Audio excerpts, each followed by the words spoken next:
Hello anime lovers, स्वागत है आपका वाइपर एनीमे एक्सप्लेन्ड चैनल पर। और आज हम देखेंगे आई पैरी एवरीथिंग के एपिसोड नंबर 9 को। इसके पिछले एपिसोड्स की लिंक आपको डिस्क्रिप्शन में मिल जाएगी। तो चलिए जानते हैं आगे की कहानी को बिना किसी देरी के। अब तक हमने देखा कि ड्रैगन के अटैक्स को नॉर आराम से पैरी कर देता है और उसका एक दांत भी तोड़ देता है, जिसके बाद ड्रैगन नॉर के सामने हार मान लेता है और शांति से बैठ जाता है। लीन, इनस और रोलो भागकर नॉर के पास आते हैं और पूछते हैं कि नॉर को चोट तो नहीं आई। नॉर कहता है कि वो ठीक है। अब नॉर को लगने लगता है कि रोलो ने अपनी शक्ति का यूज करके ड्रैगन को शांत किया है, इसीलिए वो ड्रैगन अब चुपचाप बैठा है। रोलो कहता है कि उसने तो कुछ भी नहीं किया। तो नॉर को लगता है कि रोलो अपनी शक्ति के बारे में सबको बताना नहीं चाहता, वरना लोग उससे डरने लगेंगे। नॉर अब रोलो से कहता है कि इस ड्रैगन को वहीं जाने को कह दो जहाँ से ये आया है। इनस कहती है कि ये ड्रैगन बहुत ही खतरनाक है और इसे यहीं पर मार देना चाहिए, जिस पर नॉर कहता है कि वो जानता है लेकिन वो इसे मारना नहीं चाहता। लीन अब नॉर की बात मान जाती है और रोलो से पूछती है कि क्या वो इस ड्रैगन को कमांड दे सकता है। रोलो कहता है कि ये बहुत पावरफुल है, तो वो उससे प्यार से ही पूछ सकता है। नॉर रोलो के कान में बोलता है कि वो बिंदास अपनी शक्ति यूज करे। लीन या इनस उससे नहीं डरती। रोलो अब ड्रैगन के पास जाकर उसे यहाँ से चले जाने को बोलता है। तो ड्रैगन कहता है कि वो अपने मास्टर की सारी बात मानेगा। असल में ड्रैगन नॉर को अपना मास्टर मान चुका था, लेकिन नॉर को लगता है कि ये ड्रैगन रोलो को अपना मास्टर बता रहा है। नॉर रोलो से बोलता है कि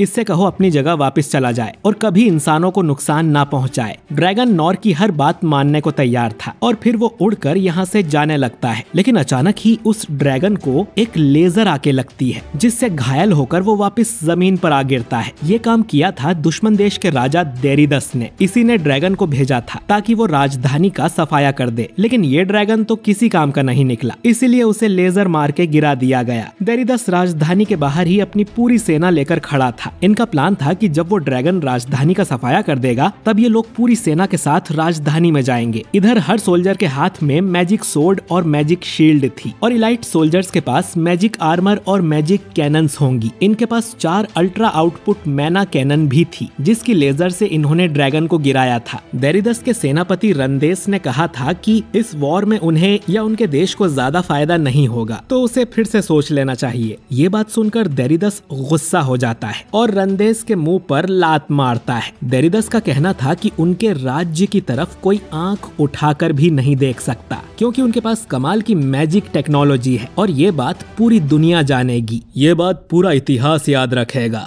कि क्लेस राज्य कितना बेवकूफ था। उसने अपने डंजन का ठीक से फायदा नहीं उठाया, जो उनकी बर्बादी का कारण बन गया। वहीं मैंने इस राज्य पर हमला करके इस पर उपकार किया है और यही सच है जो आने वाली पीढ़ी याद रखेगी।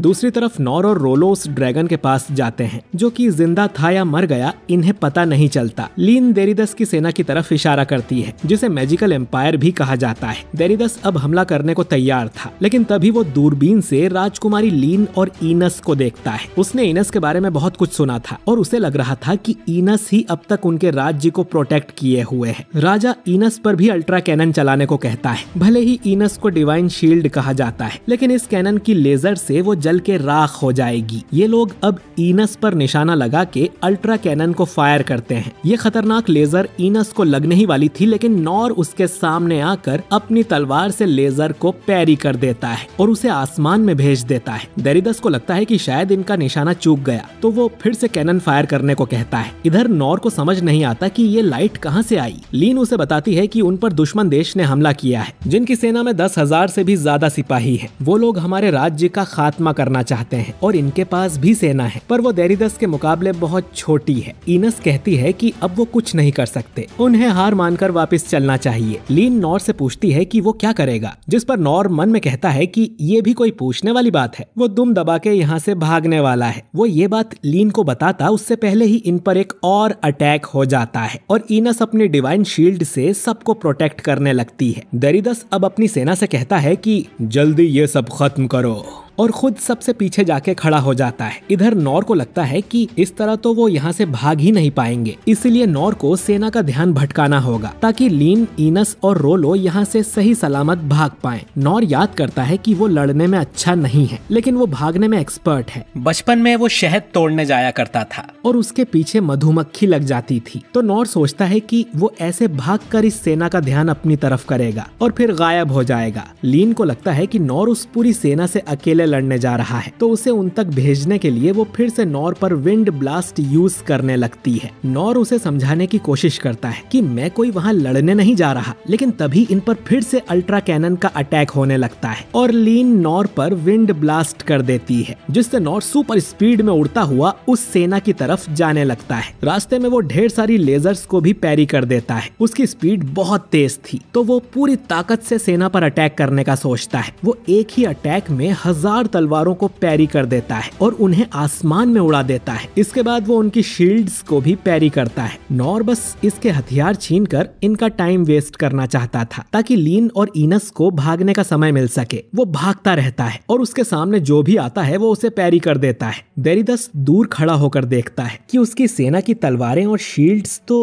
हवा में उछल रही हैं। नॉर इसके बाद सीधा डेरिदस के पास आता है। इधर जो तलवारें नॉर ने हवा में उड़ाई थी वो वापस उस सेना पर ही गिरने लगती हैं, जिससे पूरी सेना घायल हो जाती है। नॉर इनकी बड़ी बड़ी तोपों को भी हवा में उछाल देता है और एक तूफान की तरह उसने पूरी सेना का सफाया कर दिया था। डेरिदस को समझ नहीं आता कि ये आदमी आखिर है कौन। नॉर अब सेना से लड़ते हुए बहुत ज्यादा थक जाता है और डेरिदस के पास आकर रुकता है। डेरिदस सोचता है कि इस आदमी को तो मैंने दूरबीन से देखा था, ये तो बहुत दूर खड़ा था, तो इतनी जल्दी ये यहाँ पर कैसे आ गया। इसके बाद नॉर डेरिदस की तरफ देखने लगता है, जिससे डेरिदस डर जाता है। कहीं इसे पता तो नहीं चल गया कि मैं राजा हूँ और ये जरूर मुझे मार नहीं आया होगा। नॉर अब डेरिदस की तरफ आने लगता है और वो किसी डरावने डीमन की तरह लग रहा था। डेरिदस को याद आता है कि उसके पास उसका मैजिक आर्मर और मैजिक सोर्ड है, जिसे वो बाहर निकाल लेता है। अब नॉर सुपर स्पीड से यहाँ से जाता है और उन अल्ट्रा कैनन्स को भी हवा में उछाल देता है, जो कि नीचे गिर के टूट जाती हैं। डेरिदस को समझ नहीं आता कि यहाँ क्या हो रहा है। उसके पास 10,000 सैनिक थे, मैजिक शील्ड थी जो ड्रैगन की आग से भी बचा सकती है, अल्ट्रा कैनन थी जो एक ड्रैगन को भी मार सकती है, और वो सभी अब बेकार हो चुके हैं। नॉर फिर से डेरिदस के पास आ जाता है और डेरिदस सोचता है कि ये कौन है और अब तक इसने मुझे मारा क्यों नहीं। इसके बाद डेरिदस का ध्यान नॉर की तलवार पे जाता है। डेरिदस जब इस राज्य में मीटिंग करने आया था तब उसने ये तलवार राजा के कमरे में देखी थी। ये डंजन से निकली हुई एक अनमोल तलवार है और यही डेरिदस को चाहिए थी, लेकिन अब ये नॉर के हाथों में है। डेरिदस को याद आता है कि ये तलवार किसी अनजान धातु से बनाई गई थी और ये इतनी भारी होती है कि कोई नॉर्मल इंसान तो इसे उठा भी नहीं सकता, बल्कि यहाँ के राजा क्लेस को भी इसे उठाने के लिए दोनों हाथों की जरूरत लगती है और नॉर सिर्फ एक हाथ से ही इस तलवार को उठा रहा है। नॉर अब मुस्कुराने लगता है और डेरिदस समझ जाता है कि इसी आदमी ने उसकी सेना की हालत खराब की है और मुझे ये टॉर्चर करके और मेरा मजाक उड़ाकर मारेगा, ठीक जैसा डेरिदस ने क्लेस के साथ करने का सोचा था। नॉर की स्माइल देख डेरिदस इतना डर जाता है कि वो अपनी पैंट में ही मूत देता है। फिर वो किसी तरह अपने घोड़े पर बैठकर यहाँ से भागने की कोशिश करता है। नॉर के सामने वो बस एक मच्छर था जिसकी मौत उसके पीछे खड़ी थी और ये एपिसोड यहीं पर खत्म हो जाता है। तो दोस्तों, नॉर ने अब एक आर्मी को भी पैरी कर दिया है, लेकिन क्या वो डेरिदस को ऐसे ही भागने देगा? जानने के लिए अगला एपिसोड जरूर देखें। वीडियो अच्छा लगा हो तो इसे लाइक और शेयर कीजिए। कमेंट करके बताइए कि आपको ये एपिसोड कैसा लगा, और अगर आप हमारे चैनल वाइपर एनीमे एक्सप्लेन्ड पर नए हैं तो हमारे चैनल को सब्सक्राइब करके बेल आइकन जरूर दबाइए। मैं मिलता हूँ आपसे बहुत ही जल्द अगले वीडियो के साथ। शुक्रिया।